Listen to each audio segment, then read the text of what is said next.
All right, YouTube, so a little bit of an update here and what I'm going to be showing you.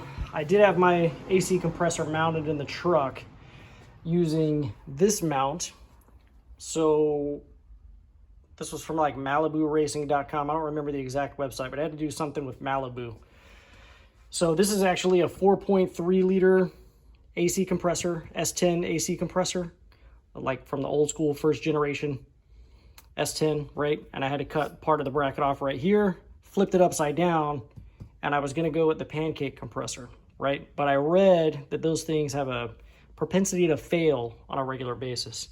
So I got a Sanden conversion to put a Sanden 508 in there. So that's a dirty dingo conversion bracket. But that was a little bit flimsy here, and I wish I would have had the ability to show you what I meant. So with the belt in place, I can take the belt and squeeze it, and that whole bracket would kind of just flex a little bit this way. It wasn't a lot, but I don't want any movement on any of this stuff at all. But the ones they have for sale, the issue with those, with just buying one, is that it would put the compressor too far this way, and then it would hit my coolant overflow reservoir.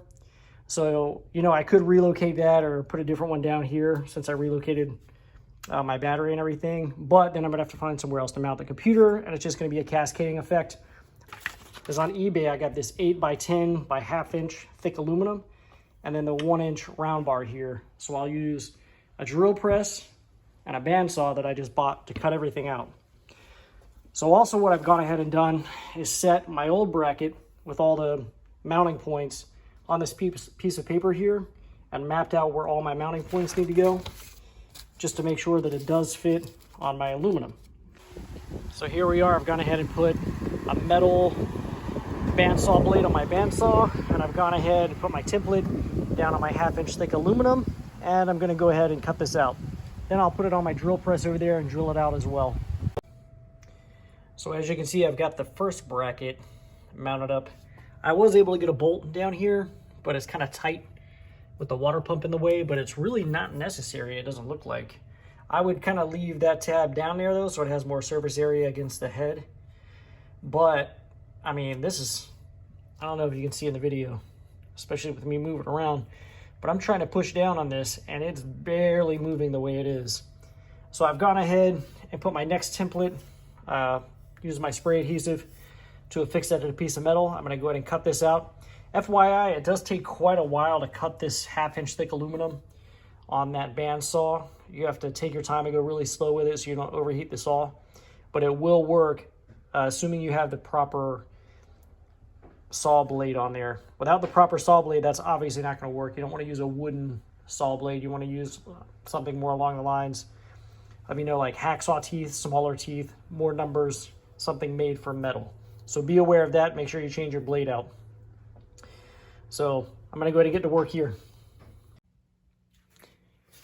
Okay, so what I've done now is I got my other piece cut out, and I went ahead and tapped out my bolt holes for my tensioner pulley and my idler pulley down there. I think I'm gonna need a longer bolt and make a spacer for my idler pulley though. So I'm gonna make that out of the same material that I'm gonna use for my little spacers here. Oh, I also went to the hardware store, grabbed a couple of bolts because I'm gonna need those to go in these 2 bolt holes here.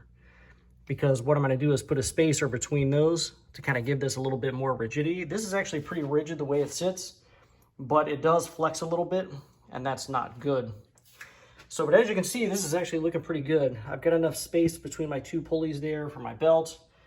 The tensioner is wrapping that around the AC compressor nicely. It's gonna get a lot of good contact there.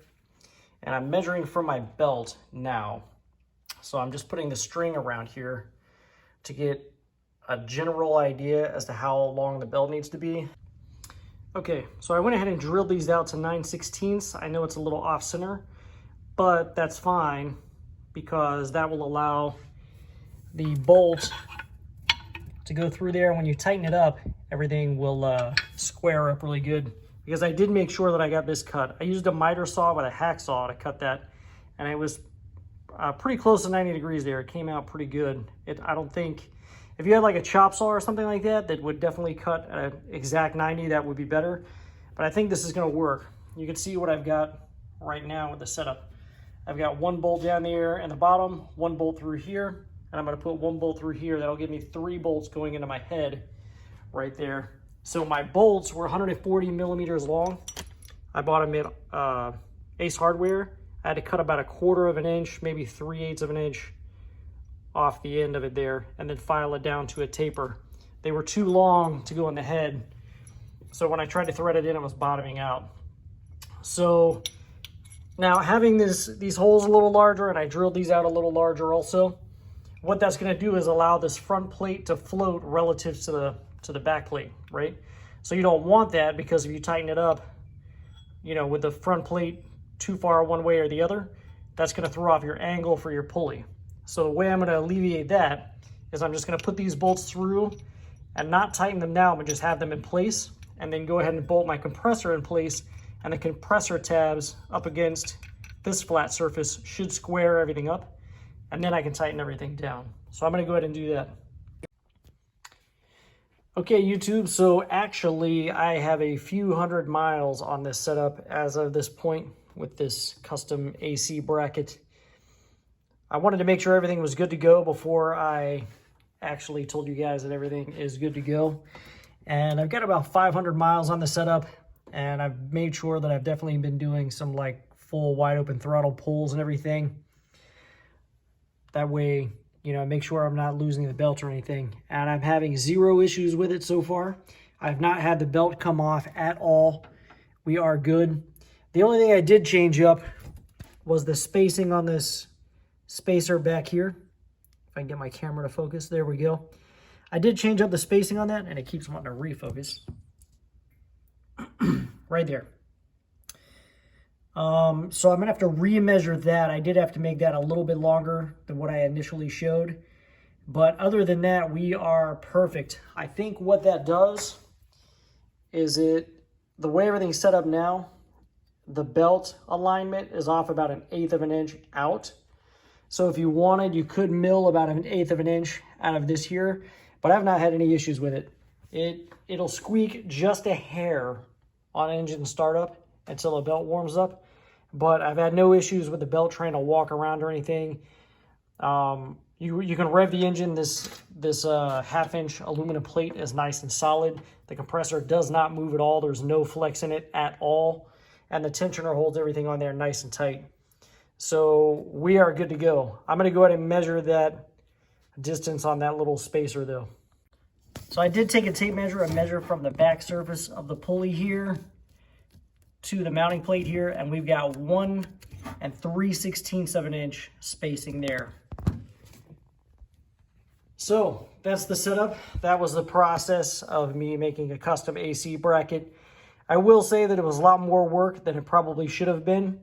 If I had to do everything all over again with the AC system, given the different wiring I had to do for the Sanden 508, which I still have not completed, I just got HP tuners, and I'm getting ready to program my computer again so that it cycles correctly and everything for that.